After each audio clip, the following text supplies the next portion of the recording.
Okay, hi class. Let's get started with part 3 of aerobic metabolism. And I was wrong. There are 4 parts. So after part 3, there will be one more video, and that will be part 4 in the end of chapter 3. Let's continue with talking about aerobic metabolism. Okay, so in part 3, we'll be talking about the interaction of substrates, meaning carbs and fats, also substrate depletion, so how the body depletes carbohydrates, lactate threshold, which is one of your questions on your assignment, and then adaptations to training, which is also kind of another question on your assignment. All right, so first kind of big topic is metabolic substrates for rest and exercise, which we've already touched on a little bit throughout chapter 3, but let's continue with this. It's mainly referring to like which fuel is metabolized first during exercise, and that's going to be dependent on several factors that we'll discuss. So first, substrate use depends on what? And again, that's referring to substrate use. Is my body going to use carbohydrates for fuel, or is my body going to use fat for fuel? The first source, or the first factor that determines this is availability. So this is referring to after, let's say, a high fat or a high protein or a high carb meal, the substrate most available will be preferred in metabolism. We talked about this in part 2 a little bit when talking about when the body uses protein, and we said one was a high protein diet. So if protein is most available, then that's going to be what the body pulls from. Or if fat's most available, or if carbs are most available. So this depends on your diet. That's going to determine what fuel sources you use during exercise. Another factor that determines this is the amount of energy produced by the substrate. So fat produces more energy in aerobic metabolism than carbs or protein.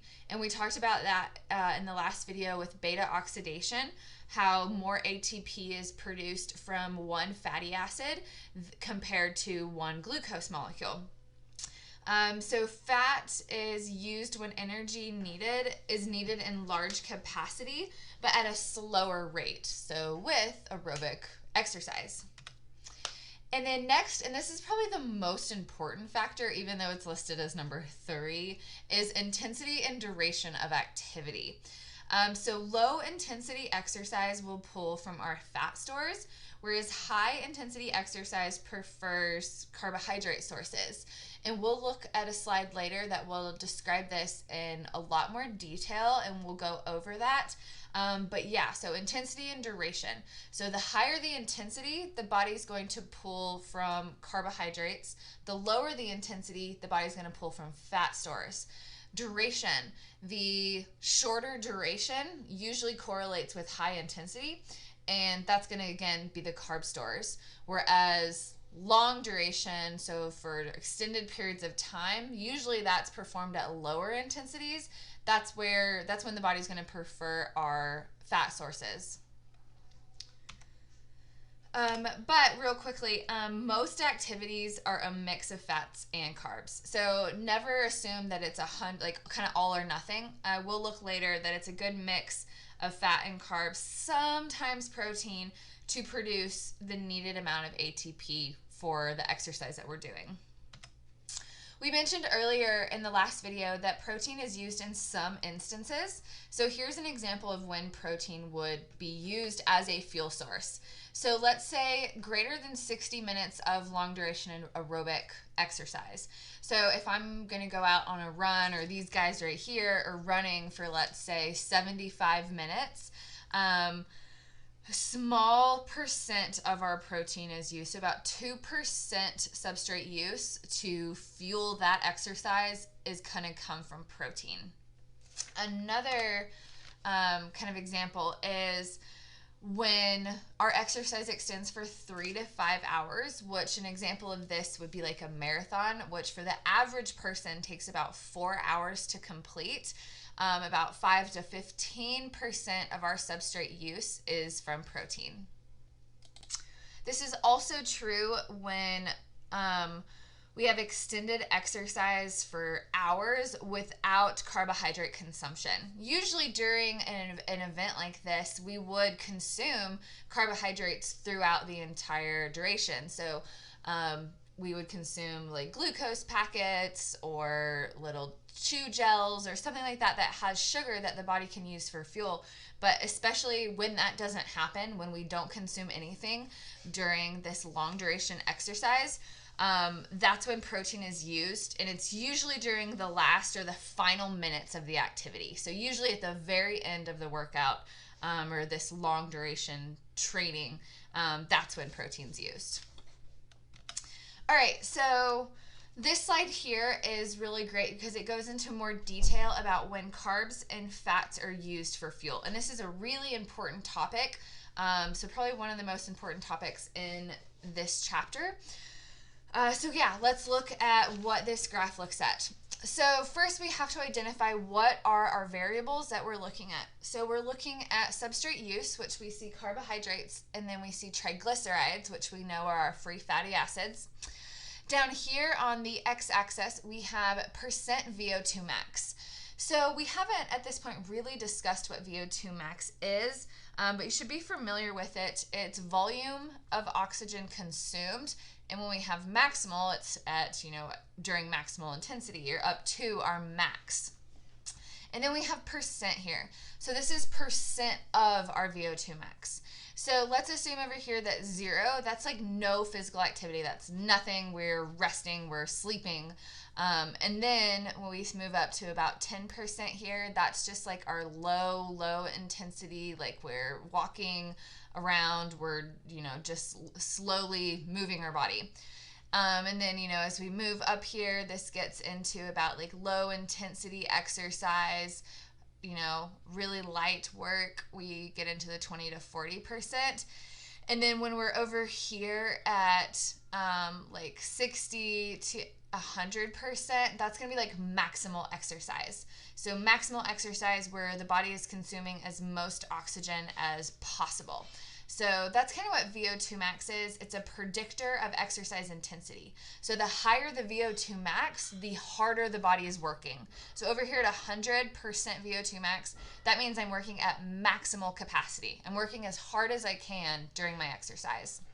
Or as we move back down on the percentage, that's going to be really light intensity, really low effort. And then let's look at the y-axis. So our y-axis over here is percent energy from carbs and triglycerides, or our fats. So this is saying what percent is our ATP, or what percent fuel is our ATP coming from. So out of all the ATP the body is producing, you've got like 20% is from carbs, and then 80% triglycerides, or 50% carbs, 50 triglycerides. So that's saying, where does our ATP, our energy, where does it come from? What fuel source? Okay, so the first statement up here looks at rest. So at rest, we see 33% of our ATP is from carbs. So over here, like I said, this is like our rested state where we're just like not doing anything really hard. We're just kind of, the body's at rest, it's not working. So over here, we see 33% from carbohydrates, and that's shown right there. And then we see 66% from triglycerides, which is about right there. So this is our rested state. So at rest, the body mostly uses fat, but about 33% from carbs. What about at maximal intensity? So at maximal intensity, we already said this is 100% VO2 max. We're working as hard as possible.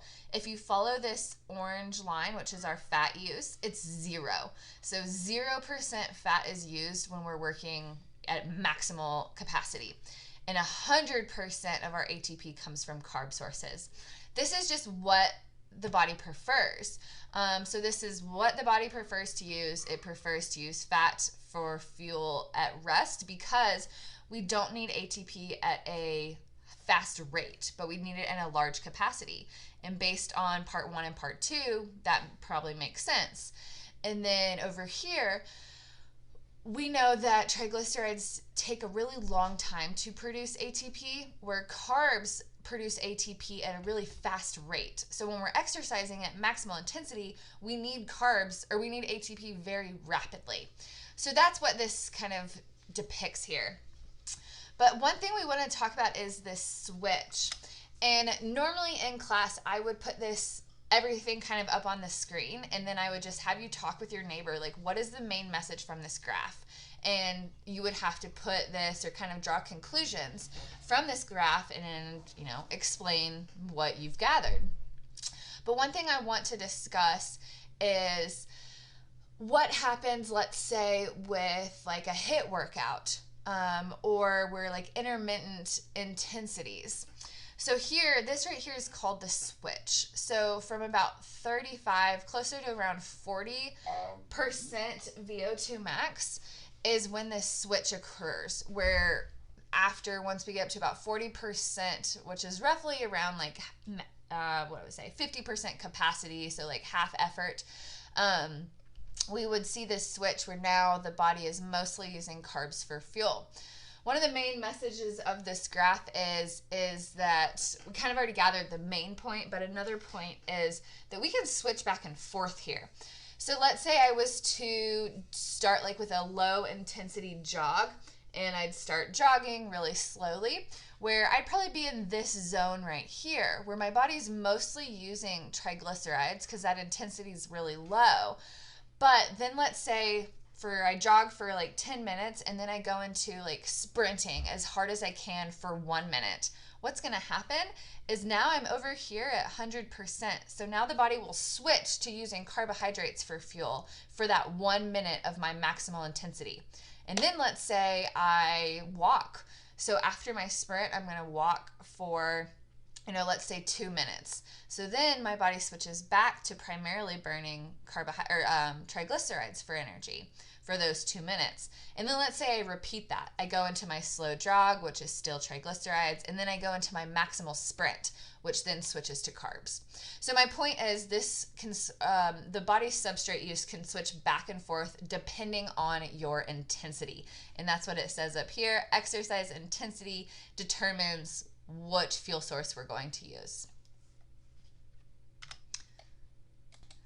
Now let's talk about exercise duration, which we see in this title up here. So low to moderate intensity activity, so usually low to moderate, longer duration, so we have 60 to 90 minutes or greater, causes depletion of our glycogen stores, which leads to fatigue. An example of this again would be like, running a 10K, which usually takes the average person about 60 minutes or so, or running a half marathon, which is around the 90-minute mark, or anything longer than that. We're going to deplete our intermuscular glycogen stores. So the glycogen stored in our muscles, so in the working muscle that we're using during the exercise. What is this called when we deplete our glycogen stores during exercise and it causes the onset of fatigue? It's called hitting the wall. This is kind of described as the sudden appearance of fatigue and the loss of energy, where it's kind of like, again, you just run into a wall. That's what it's explaining, where the body has just kind of experiences this rapid decrease in energy, this fatigue that kind of inhibits the body to continue to perform the activity that they were doing. So when we hit the wall, what's going to happen? Fat metabolism will actually increase to supply the required energy to sustain the activity. So we need fuel from somewhere, and if we've depleted our glycogen stores and we haven't consumed any food, we have to turn to fat metabolism. But as we learned in part 2, fat metabolism takes longer to supply ATP. So performance will still suffer. So especially with those higher intensities, when the body has to use fat, our performance will not be as good. Carbs is going to supply energy faster. And when we don't have that, we're going to see a loss of or a lack of performance. So what do we do in this situation? Consuming carb sources during activity will postpone that glycogen depletion by allowing glucose to circulate in our bloodstream for rapid energy. I know the study's from 1996, but it's still a really relevant topic, and this has been proven over and over again that when we consume carbohydrates during exercise, that gives us rapid energy to finish our activity. But consumption of a carb source during exercise is only beneficial for events that are greater than the 60 to 90 minute mark. Performing exercise less than 60 minutes, it will not be improved by ingesting extra carb sources if the glycogen stores are still full. Basically because it's just adding extra glucose, but if the body already has glucose, it doesn't need another source of it. So again, only for events longer than the 60 to 90 minutes. Because after 60 minutes, when you get done, you can eat something if your race is over. But when it extends longer than that, I think about 60 minutes of exercise, you're half depleted. Most people are about half depleted of their glycogen stores. And then when you extend to the 120 mark, you're almost 100% depleted. So giving that extra fuel during that time will obviously improve your performance. So how much is necessary? It's suggested about 100 to 250 calories per hour of exercise depending on body weight. So if you're less fit, the body will utilize carbs faster and you'll require more fuel. A trained body is more efficient in its carb utilization. Also, a faster running speed, you're going to need more fuel because you're going to deplete those sources faster. So again, carb consumption is necessary to maintain energy because of the rapid uptake of glucose, sugar, with blood sugar for our quick fuel. Okay, well actually hold on. So this video here is classic glycogen depletion at the end of a marathon. This is just class right here by both of them. Oh, Another boy. fall. Oh, boy. We just all want her to just get there. She's given everything she possibly has to get to this finish line. She is literally, from where we sit, we can see she's less than 50 yards from the finish. Sold, a phenomenal athlete and triathlete, great runner. She's just willing herself there. And this is our winner, ladies and gentlemen. This is not normally what you expect to see at the finish of a marathon. But Chandler Self has run herself to complete exhaustion, and she is so brave. This is incredible. And she's running fast. Remember, she's 30 minutes ahead, or slower than what the time is because she started it earlier. She is still going to run the marathon in under 2 hours and 54 minutes. Tremendous, tremendous effort for Chandler Self today. All right, and then here's one more of a really neat story about these Brownlee brothers running after a triathlon. He's losing his sense of direction. This is worrying. Oh, goodness me. This is a horrible sight. Jonathan Brownlee has lost it now and has staggered to a stop at the side of the course, and Alistair's stopped to help him along. And Alistair is going to try and carry his brother home. Dramatic scenes in Cozumel as the Olympic champion carries his younger brother towards the podium. Oh my God, I cannot believe what we are seeing here, Matt. Is this allowed? Is he allowed to help his brother? You know, is that part of the rules? I'm not too sure. We've never seen anything like this before. Unbelievable scenes. Unbelievable scenes in Cozumel. To finish in second and third, but Johnny can hardly stand. And Alistair is having to drag him across the line and pushing him home for second. Johnny finishes in second. Goodness me, what an incredible conclusion here. I love that story so much. But okay, let's move on. So let's talk, continuing with this, again, kind of with exercise duration, what happens with depletion. So ingesting a carbohydrate fuel that's going to increase insulin. You probably already know the role of insulin. Insulin is a pancreatic hormone that moves glucose into the cells to be used for energy. This increases carb metabolism. So insulin right here, you can see increased glucose uptake into the muscles, and basically just giving us more energy. What does insulin also do? It's going to inhibit lipase activity, further increasing glucose uptake. So right here, adipose tissue, if you know lipase, we talked about lipase. Hormone-sensitive lipase is the enzyme responsible for triglyceride hydrolysis. And so here, when we see insulin, its effect on our fat cells is going to decrease lipolysis. So it actually decreases fat activity and it increases glucose uptake. So more glucose is uptaked into our fat cells, into our muscle cells. And then a question here I would normally ask y'all is, what happens during low intensity, long duration exercise without consuming carbohydrates?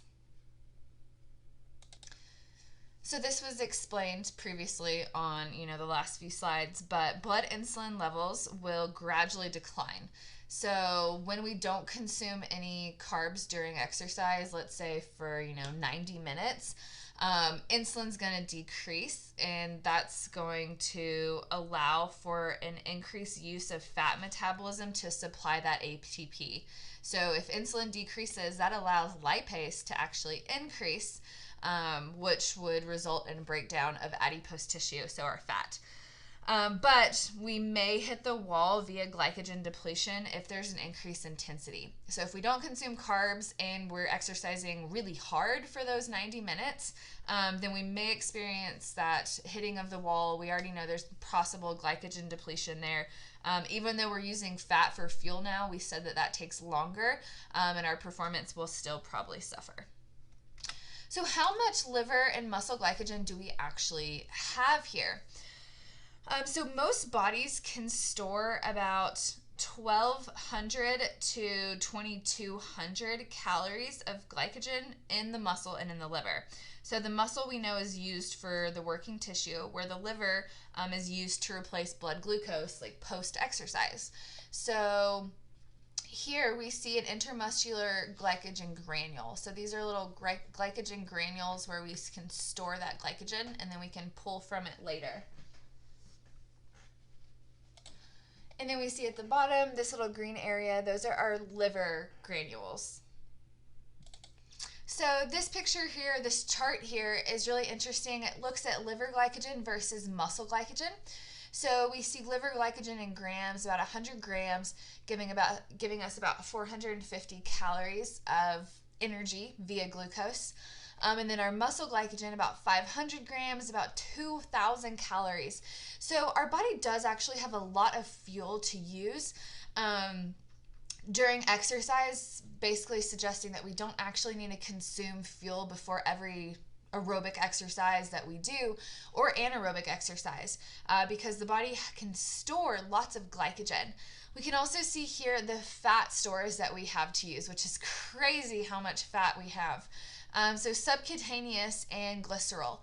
So subcutaneous is the fat that you can pinch on top of your skin, and then visceral is the fat that kind of surrounds your internal organs. So you see here that, and then also at intermuscular, we have intermuscular fat. So if you were to look at muscle on an ultrasound, you would be able to see these white streaks inside the muscle, and that's going to be that intermuscular fat. So we do store some fat inside our muscle, but it's relatively small. We see here only about 160 grams, giving us, about 1,500 calories. But look at that visceral number. We already said 7,800 grams, but look at the calories. 73,000 calories of fat is stored in our body. But remember, we can only use fat for fuel during low intensity exercise or at rest. And then during high intensity exercise, glycogen is that primary fuel source, and the body just prefers to use it. But these glycogen numbers right here will depend. Oh, and first let me say this. I didn't mention it, but these estimates are based on a body weight of about 140 pounds with 12% body fat. That's really low. So 100%, or no, sorry, 140 pounds. So it's going to be like kind of the average person, male or female. Well, probably female. The male is going to be probably a lot heavier, but we'll just say that's the average person size. So now you can kind of estimate if you're less than 143 or more than 143 and less than 12% body fat or more, you can kind of figure out where those numbers are for you. But I was about to say that these glycogen stores depend on something, and not everyone's going to have those same glycogen stores. So how do we kind of increase glycogen stores? The main way is carb loading. So you may have heard of carb loading, and this is important before long duration endurance exercise like running a marathon or competing in, a bike race.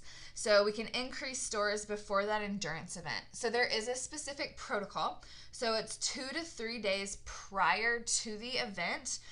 You would consume 4 grams of carb per pound of body weight. So that's about 80 to 90% of your calories are coming from carbs on those 1 to 2 days before. And then the third day before, it would be about 65 to 70% calories from carbs. You would also decrease your mileage in that time, so to maintain those stores. We probably also know that males store more glycogen due to larger muscles. So males have more glycogen, but it's been shown that males have faster glycogen depletion because they can't rely on fat as much as females can due to their lower fat stores. Another interesting topic is training in a glycogen depleted state. It's been shown to improve glycogen storage. So this is saying fasted training. So you've probably heard of intermittent fasting and then fasting during exercise or exercising while fasted. We may see decreased performance during fasted exercise, but it's shown to make muscle glycogen storage more efficient, because if we exercise in a fasted state, the body kind of realizes this and it's going to store more glycogen in those these little granules here, giving us more fuel for exercise the next time we exercise in a fasted state. So this kind of gets into nutrition, so I'll kind of stop there on this topic. But this YouTube video here at the top is really neat. It just kind of goes, it's just a glycogen review. So it's just a review of our glycogen storage and glycogen use, utilization, depletion, kind of all of that. But let's move on to kind of an ex-phys topic, is how do we determine muscle glycogen levels? So how do we know how much glycogen we have in those little granules? The gold standard is going to be a muscle biopsy, where we actually take a sample of muscle tissue and then examine those glycogen stores to kind of get an estimate on total muscle storage of glycogen. But not many people are willing to do a muscle biopsy. So the new research has kind of looked at ultrasound, and ultrasound will specifically called muscle sound. So we'll watch a video on muscle sound, which is really neat. But here, let's just look at these charts down here. This is muscle glycogen in a soccer match. Maybe some of you played soccer. I was a big soccer player in high school and in college. And so we see over here glycogen before the match. So we're like 100% full of glycogen. Our stores are full. And this is in the leg muscles. And then at halftime, we're less than 50% depleted, assuming we played the entire game or the entire half. And then here is exhaustion. So that's why at halftime, it's important to consume some sort of glucose in the form of a solid or a liquid, because if you don't, after the match, you're going to be completely depleted. And then that second half, your performance is going to suffer. And then here is looking at different intensities of exercise. We have percent glycogen content, and then exercise time, how much has depleted. So with really heavy exercise, we deplete glycogen in the first 60 minutes. So this is really heavy, maximal effort. We see up here that moderate exercise takes about that 2-hour mark. So that lower intensity, we can extend glycogen storage. And then light exercise, if you look up here, we have 0% glycogen depletion. We are 100% still full by the end of our light exercise after 2 hours. Why is this? I would normally ask. Because light exercise, the body is using fat for fuel instead of glycogen. So here is a video on muscle sound.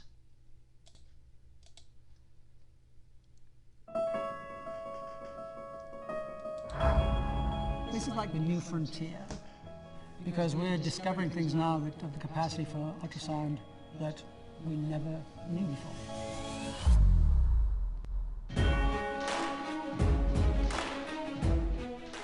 As a coach, as a trainer, as the owner of a fitness facility, the single greatest hurdle I have with the average fitness person, the average athlete, is getting emotion to be removed. With Muscle Sound, we've got data-backed evidence that says, no, in fact, irrefutable, here's where you are. I like having the knowledge, and I like having more of a number, a tangible number that I can shoot for. And I ended up dropping about 3% body fat, and it was all able to see it right there in front of me with actual data. Before Muscle Sound, it was really a guessing game of being ready for a race. Obviously, you can try and peak at the best time possible, but Muscle Sound really takes the guessing out of that. It allows you to tune your recovery, your training, and your nutrition. I've been a lifelong athlete, and using Muscle Sound has allowed me to see the difference between the muscles in my legs and how they're using fuel. I love it. It really helps in preparation, knowing your glycogen levels, fat levels, everything. As a result, I was able to perform at my very best. The most exciting and practical aspect of the Muscle Sound technology is that it gives you actionable information.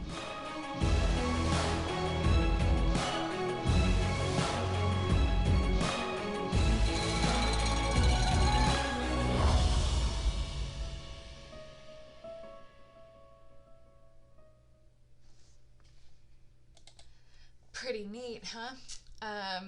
But yeah, let's move on to a topic that is part of your assignment, and this is lactate threshold. So first, let's just go over kind of basic lactate levels in the body. So lactate is going to be different for everybody. Everybody is going to have a different lactate threshold and different concentrations of lactate in their body. So blood lactate levels at rest is about 0.5 to 2.2 mmOLs per liter, and that's just kind of a measure of it, and you can see that measurement right there. Lactate will begin to accumulate above rest with exercise up to about, I don't know, let's say, 10 mmOLs per liter, or 20, or kind of whatever. And that's going to be on, when we get up to the 20 to 30 mmOLs per liter of blood lactate, that's going to be extremely heavy exercise. So just normal exercise is going to result in just slightly above baseline. So lactate threshold, and we see it right here, is that first increase above baseline. So if I said baseline is 0.5 to 2.2, lactate threshold is going to be anything above baseline. And so you can see kind of these slight increases, and we see here at 2. And when we start to rise like above that baseline level, about that 2 mmOLs per liter, that's lactate threshold. But remember, lactate threshold is different for every single person. We see here in this picture that lactate threshold depends on training. So we have an untrained person. Their lactate threshold may occur at about 50 to, we'll say 60% VO2 max. And remember, that's exercise intensity, how hard we're working. So at about 50% of maximal intensity, an untrained person may see a rise in lactate levels or blood lactate. But look at our endurance trained person. They can push back lactate threshold. So when we say pushing back lactate threshold, making it occur later. So at higher intensities, like 70 to 80% of VO2 max.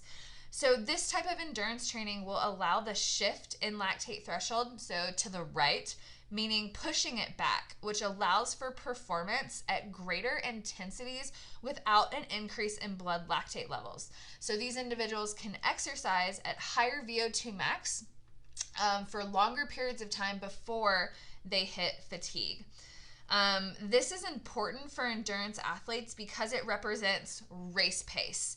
It represents this race pace intensity that can be maintained for a longer period of time, which is obviously beneficial for training and competing. Another term here is onset blood lactate accumulation, and you can see that right there. That's OBLA. So OBLA is the exercise intensity in which blood lactate reaches 4 or greater mmOLs per liter. So, and you can see that here that both these individuals cross that at roughly around 60 to 75% VO2 max. So the higher the intensity is basically going to increase blood lactate levels faster. So this graph over here is interesting because it looks at blood lactate levels, again, measured by mmol per liter, and then over time.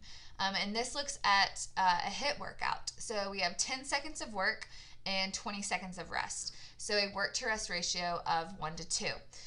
During this time, you look and you see that lactate levels stay relatively low. So around, that 2 mmol per liter mark. And my question for you is, why does this type of workout keep those levels low? Because lactate isn't being produced because we're just using the ATP PC system or the phosphagen system for fuel instead of lactate, instead of glucose, which results in lactate production, or glycolysis does. And then we see over here 30 seconds of work and 60 seconds of rest. So that would, again, be that 1 to 2 ratio. It's just extended. So I work really hard for 30 seconds and I get to rest for a minute. We see blood lactate levels are higher is because around that 30-second mark, especially with this repeated work over time, we may have to tap into glycolysis because we may deplete ATP and creatine phosphate. And we know glycolysis produces lactate. So that may be why we see that increase. And then here we see 60 seconds of work and 2 minutes of rest. So we see a sharp rise in blood lactate and it steadily increase over time because we're relying on glycolysis and then some aerobic metabolism during that type of work. So normally I would put this up and say, influence of training on lactate threshold. So this is your question on your assignment. And you're basically going to talk about how does training influence lactate threshold. So why is it important to have a higher lactate threshold? So I went over it just a second ago when describing this chart right here. But one thing I want you to know is lactate is not the cause of acidity, but it's associated with it. Lactate builds up in the blood due to that fast glycolysis when pyruvate turns into lactate. And we keep going through fast glycolysis for energy production, lactate's being produced. So if lactate builds up in the blood, this also means we have ATP hydrolysis. We're breaking down ATP, especially when using that phosphagen system. And basically when using any energy system for fuel, ATP is being hydrolyzed. And what happens with ATP hydrolysis is we have the increase in hydrogen ions, which in chapter 2 we mentioned was hydrogens are probably the main cause of acidity, is when we break down ATP and we can't clear the hydrogens fast enough. And when we can't clear the hydrogens fast enough, they're going to build up. And lactate production is associated with that process. And so that's why lactate and fatigue are related, but remember they're not the actual cause. But again, you probably can answer this question and explain why is it better for endurance athletes to have a greater lactate threshold. So here, this slide also kind of talks about the importance of it. So increases in performance are seen when athletes have a lactate threshold that occurs at that higher intensity, so greater VO2s or percent VO2s, due to the correlation between greater lactate thresholds and endurance performance. And then here, lactate threshold has been used to assign training zones mostly for aerobic athletes like swimmers and runners and cyclists. So training zones can be established below lactate threshold, so where you're exercising at a really nice pace and you could perform that, or you could continue to exercise at that pace for an extended period of time. That means you're below lactate threshold. When you exercise at lactate threshold, that's going to be kind of that race pace where you can maintain this for a long period of time, but it's still considered really hard, and you're training your body to work harder even with the lactate being produced. And then you can establish a training zone above lactate threshold where you cannot maintain that intensity for much longer, to where that's like the end of your race. So like at the end of your race, when your body's exhausted and there's high lactate in the body, it's basically finishing the race above lactate threshold where you have this accumulation of acidity, but it's only for a few minutes and you can kind of push through the end. So most trained athletes can feel where lactate threshold is. So if you're listening to this and you're a runner or a swimmer or a cyclist, or you exercise at high intensities, whatever you do for long periods of time, you can feel where lactate threshold is, where you know this I can perform this intensity for a long period of time, or no, like I'm about to fatigue out, this is the last, I can't do this for much longer. So a requirement for success in endurance sports, a few factors. So to be successful as an endurance athlete, you have to have a high VO2 max. So the higher VO2 max, the better, upward of 45 to 60% of, VO2 max, that's what you want. And then a high economy of effort, meaning your body's very efficient and it can maintain high intensities for long periods of time. A very high lactate threshold, meaning you can exercise for longer. But yeah, all of those factors kind of contribute to success as an endurance athlete. So we'll watch this quick video on how is an athlete's lactate threshold determined.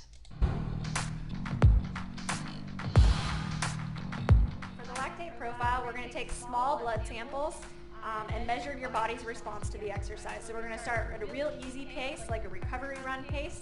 We'll slowly, incrementally work our way up until we get you to a very hard pace. Each time we're going to take a finger stick to get your blood lactate, a heart rate, and a rating of perceived exertion. From that, we'll set your training zones, and you can start training smarter and hopefully get faster.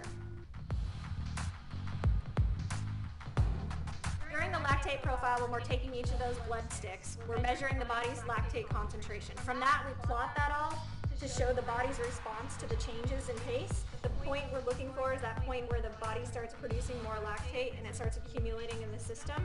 That's what we set as the lactate threshold pace. We then determine the athlete's training zones based on that threshold pace and the threshold heart rate. We then set zones on pace and heart rate. So when the athlete is out there training, they know what's an easy pace, how much time they should be spending at that, and then what's an over threshold pace in order to work on getting faster. And then here's another quick video on wearable lactate threshold testing and zone training. Endurance sports are about knowing your limits. About knowing when to push those limits and when to pull back, so ultimately you can break them.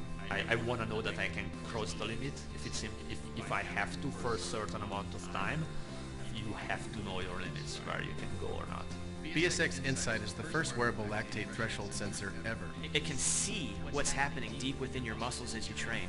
Insight is the only device of its kind to measure your lactate threshold and automatically determine your personalized training zone. There's nothing else like it. As any endurance expert will tell you, lactate threshold is the pinnacle of performance monitoring. It's that single number that defines both your current athletic capacity and your ideal training zones. And now it's measurable through a simple, wearable device. Knowing my lactate threshold pace really helps me understand where exactly I'm hitting within my zones. So you're always training at purposeful levels for your planned race. BSX Insight is a small wearable sensor that uses LED lights to look into your muscle, and it's comfortably worn within a calf compression sleeve. As the light passes through your muscle tissue, it's reshaped to form sort of a biosignal that's unique to you. This signal contains thousands of data points every minute, which are recorded and analyzed in real time, to make Insight as accurate as previous blood-based methods. It predicts my exercise intensity, and it also predicts how my body is going to perform on race day. I think everyone could benefit from BSX Insight, from the beginner to the professional. It's one of those things where you have eliminated a lot of guesswork, and it makes training and improving your performance very simple. BSX Insight exists for one reason: to push the limits of what's possible and take athletes to the next level. All right, last slide. So looking at aerobic adaptations to exercise, there's a question on your assignment that talks about the difference between aerobic adaptations and anaerobic adaptations. So keep in mind, these are all the aerobic, assuming that the person has been performing low intensity, long duration aerobic exercise chronically. So over many months or longer, what changes have taken place in the body. So first we have increased lactate threshold and lactate clearance. So increase in the relative intensity at which blood lactate occurs. This allows athletes to maintain race pace for longer. And then also clearance is referring to buffering capacity, which we learned about in chapter 2. But now we're buffering lactate. So we are clearing away lactate. We're sending it to the Cori cycle or through the lactate shuttle, which we talked about in part 2 of this chapter, where we can take lactate and turn it into glucose to where we can use it again.